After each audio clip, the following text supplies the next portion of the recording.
Hello friends, कैसे हो आप सब? आई होप मस्त होंगे, जबरदस्त होंगे। दोस्तों, आज का टॉपिक आपने पढ़ ही लिया होगा कि हम लोग शॉर्ट नोट्स कहाँ से पढ़े। ये क्वेश्चन बहुत ही आ रहा था मेरे पास। थियरी में कहाँ से पढ़े, प्रैक्टिकल में पढ़े कि ना पढ़े, शॉर्ट नोट्स पढ़ के जाना चाहिए नहीं जाना चाहिए, बहुत डाउट आ रहे थे। तो गाइस, मैं एक चीज़ बताना चाहती हूँ। शॉर्ट नोट्स पढ़ने के ना मैं यहाँ पे आपको दो तरीके बताऊंगी। थियरी के लिए थोड़ा अलग और प्रैक्टिकल के लिए थोड़ा अलग। मेरे हिसाब से ना प्रैक्टिकल में शॉर्ट नोट्स थोड़ा बहुत पढ़ लेना चाहिए। लास्ट टाइम मेरी मिस्टेक थी, जहाँ तक मैंने एनालाइज की, कि अगर मैं शॉर्ट नोट्स थोड़ा सा पढ़ के गई होती ना तो शायद मैं ए अटेम्प्ट क्लियर कर चुकी होती। मेरी बहुत गंदी हैबिट है, मैं शॉर्ट नोट्स बिल्कुल भी नहीं पढ़ती, मतलब थियरी पढ़ती नहीं हूँ प्रैक्टिकल सब्जेक्ट में। थियरी सब्जेक्ट में ही थियरी पढ़ती हूँ क्योंकि मुझे थियरी बिल्कुल भी नल नहीं रहता। मैं 3 to 4 डेज बाद थियरी भूल जाती हूँ और मुझे कंटिन्यू रिवाइज करने को होता नहीं, क्योंकि अगर मैं 2 सब्जेक्ट स्टार्ट करूँ मैं 2 सब्जेक्ट पढ़ूंगी और बाद में 2 सब्जेक्ट रखूँगी, दूसरा 2 सब्जेक्ट स्टार्ट करूँगी और खत्म करके फिर नेक्स्ट सब्जेक्ट स्टार्ट करूँगी, तो मेरा ये इशू हो जाता है। तो इसके लिए मैं ना चीज़ें भूल जाती हूँ। मैं थियरी बहुत कम रिफर करती हूँ और प्रैक्टिकल सब्जेक्ट ज़्यादा रिफर करती हूँ, क्योंकि वो लास्ट में देखने के बाद मुझे लर्न हो जाते हैं। तो कहीं ना कहीं मैंने अपनी मिस्टेक एनालाइज की। अगर मुझे प्रैक्टिकल सब नहीं आ रहा तो मैं थियरी लिख के आई होती, लेकिन लास्ट टाइम के पेपर में थियरी मुझे बिल्कुल भी नहीं पढ़ती गई थी, मैंने थियरी लिखा भी नहीं था, तो वो थोड़ा सा मेरा मिस्टेक था। बट हाँ, इस बार के पेपर में मैंने एनालाइज किया है। लास्ट मैंने 2008 से मैंने क्वेश्चन पेपर एनालाइज किया। तो 2008 से जब मैंने क्वेश्चन पेपर देखे ना, तो मैंने देखा ना कि 4 में से ना 2 क्वेश्चन ना आपको ऑलमोस्ट लास्ट टू लास्ट मतलब लास्ट 5 ईयर्स के पेपर में से ही क्वेश्चन देते हैं। 2 क्वेश्चन तो आपका सिमिलर रहता है। 4 शॉर्ट नोट्स के क्वेश्चन आते हैं, 12 मार्क्स के लिए रहते हैं, जिसमें से आपको 3 करने रहते हैं। तो 3 जो करने रहते हैं ना, उसमें लास्ट 8 ईयर्स के पेपर में से 2 तो आपको उसी में से मिलेंगे 5 टर्म्स के पेपर में। अब 5 टर्म्स के पेपर मतलब आपको एक साल में 2 पेपर होते हैं, तो 5 टर्म्स के पेपर मतलब 10 पेपर, वही 10 पेपर में से आपको 2 शॉर्ट नोट्स निकले हैं। अगर मान लेते हैं कि वो 5 पेपर आपका जो है 2016, 17, 18, 19, 20 को छोड़ दो, 21 को भी मैं नहीं लेती हूँ, 22 5 साल का ही लेती हूँ, मतलब 16, 17, 18, 19 और 22 5 साल का लिया मैंने। 23 का एग्जाम आपको देना ही है। ये 5 साल में 10 पेपर हुए। 10 पेपर का आप शॉर्ट नोट्स आपको अगर देख रहे हो आप, तो 10 पेपर का जो शॉर्ट नोट्स होंगे आपको मतलब 40 शॉर्ट नोट्स होंगे। एटलीस्ट 40 में से आपको क्या नाम है 2 शॉर्ट नोट्स मिलेगा। तो अब वो 40 शॉर्ट नोट्स पढ़ने को सबको तो होगा नहीं, तो ऑब्वियस उसके लिए मेरे पास एक ऑप्शन है। आप उसमें भी जाके देखो पेपर में, क्यों 40 शॉर्ट नोट्स में से ना देखोगे ना, रियलाइज करोगे, 5 टर्म्स के पेपर चेकआउट करोगे ना, तो उसमें एक शॉर्ट नोट्स ना सिमिलर ही रहेंगे। पहले वो शॉर्ट नोट्स का रट्टा ही मार लो, मतलब वो एक पेपर को छोड़ के एक पेपर को छोड़ के दूसरे पेपर में आया है, फिर एक पेपर को छोड़ के दूसरे पेपर में आया है। मैंने ये सिमिलरिटी ना 2-3 पेपर को चेकआउट किया, और खासकर प्रैक्टिकल सब्जेक्ट में यही है कि शॉर्ट नोट्स घुमा फिरा के वही लास्ट टर्म के चिपका देते हैं। तो आपका 2 शॉर्ट नोट्स का फिक्स मार्क्स तो हो ही जाएगा। अब देखो 40 क्वेश्चन पढ़ना है वो मैं मानती हूँ, लेकिन आप 12 मार्क्स आपके फिक्स तो रहेंगे, जिसमें से आपका 12 मार्क्स में से भी आपका 8 मार्क्स एकदम सिक्योर रहेगा कि 8 मार्क्स आप सेम पॉइंट लिख के आए, तो 8 मार्क्स नहीं तो 7 मार्क्स 6 मार्क्स आपको मिल जाएंगे।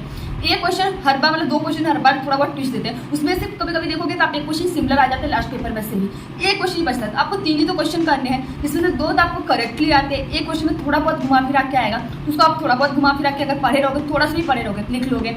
अब प्रैक्टिकल सब्जेक्ट हम लोग क्या पहले थियरी थोड़ा बहुत पढ़ते थे ऑब्जेक्टिव्स के लिए, लेकिन जब से बिट क्वेश्चन इंस्टीट्यूट ने निकाला, हम बिट क्वेश्चन पढ़ के जाते हैं, थियरी को टच भी नहीं करते। और क्लासेस वाले तो हम है नहीं, सेल्फ स्टडी वाले हैं, तो बिट क्वेश्चन पढ़ने की नीड भी नहीं, मतलब थियरी पढ़ने की नीड भी नहीं पड़ती। बिट क्वेश्चन से हमारा काम हो जाता है। शॉर्ट नोट्स हम प्रैक्टिकल सब्जेक्ट में छूटते देते हैं, तो ये बहुत बड़ी मिस्टेक है। हमको थोड़ा बहुत शॉर्ट नोट्स भी करके जाना चाहिए। गाइस, 2 मंथ का एग्जाम है, अगर आप सिंगल ग्रुप भी दे रहे हो ना, और लास्ट ज़्यादा नहीं 3 to 4 टर्म्स के पेपर को भी आप चेकआउट कर रहे हो, तो उसके कितने शॉर्ट नोट्स होंगे? 30 से 40 शॉर्ट नोट्स होंगे। आप उसको एक बार गो थ्रू कर लो यार, थोड़ा बहुत आपको मेहनत करनी पड़ेगी ना। अब आप एक दिन बैठोगे ना, सारे शॉर्ट नोट्स को लिख लोगे नहीं ना, शॉर्ट में लिख लो। क्या है, अभी जैसे मेरे पास एक एग्जाम पेपर बचा है, जैसे उसमें भी जीएसटी का पेपर आप देखोगे तो लास्ट 2017 से 2018 के पेपर आपको मिलेंगे। देखो, रिस्पॉन्सिबिलिटी ऑफ जॉइंट वेंचर डाले अच्छे से क्वेश्चन आता है। फीचर्स ऑफ इन्वेंट्री ये हो गया, ऑडिटर ड्यूटीज ये हो गया।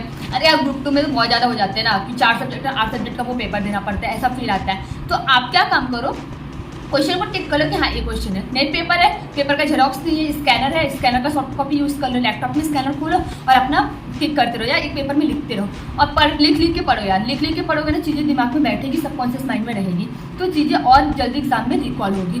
मेरे ऑफिस में मैंने जितने भी सीए स्टूडेंट्स को देखा, वहाँ पे सर लोग, मैं खुद भी स्पेशलिस्ट सर ना अब भी बैठा के पेपर लिखवाते, बोलते पेपर लिखो, कुछ नहीं बोलते, देख के पेपर लिख, ठीक।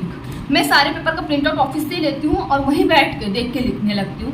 तो सर मुझे डेली ऑफिस के टाइम के 1 घंटे पहले छोड़ देते हैं और ऑफिस में ही बैठा के, अलग से कैबिन में बैठा के बोलते पेपर लिखो, मैं बैठ के पेपर लिखती हूँ। सीरियसली बता रही हूँ। तो ये चीज़ें होती है ऑफिस में। अगर आप कोई सीए के पास या किसी के पास आर्टिकलशिप कर रहे होगे, या कोई भी आपके सीनियर में, किसी से भी आप पूछो, उन लोग बोलते हैं लास्ट 3 टर्म्स का पेपर इतने बार लिख लो कि उसमें से एक भी क्वेश्चन है ना तो आपको छूटे नहीं, और लास्ट 3 टर्म्स के क्वेश्चन पेपर पर ना 30% 40% क्वेश्चन आपके बच जाते हैं, और 30-40% अगर क्वेश्चन आप कर लेते हो तो यार 50 मार्क्स हमारा पासिंग है। 20 मार्क का क्वेश्चन तो हम अपने आप ठोक ही लेते हैं। ऑब्जेक्टिव्स अलग से हम रट्टा मार के जाते हैं, मान लेते हैं ऑब्जेक्टिव में ना ज़्यादा ना तो 12 से 15 मार्क्स हम स्कोर कर ही लेते हैं। तो यार हम 60 का टारगेट अगर पर सब्जेक्ट में करके जाते हैं ना तो भी 55-58 आ सकता है, अगर हम लास्ट 3 टर्म्स पेपर इतनी बार लिखे रहेंगे, प्रैक्टिस किए रहेंगे। तो ये करना स्टार्ट करो, सच में बहुत बेनिफिट रहेगा। शॉर्ट नोट्स के लिए लास्ट पेपर को ही रिफर करो, और अगर वो नहीं हो रहा है तो एक चीज़ और बोल देती हूँ, सारे सब्जेक्ट की ना शॉर्ट में मैराथन लगे रहते हैं। जैसे CMFM का गौरव काबरा सर ने 1 घंटे का थ्योरी का लगाया है, उसमें जो क्वेश्चन बताया ना तो एक बार सुन लो, वो मैराथन देख लो। FM का भी 1-1.5 घंटे का मैराथन है, वो देख लो।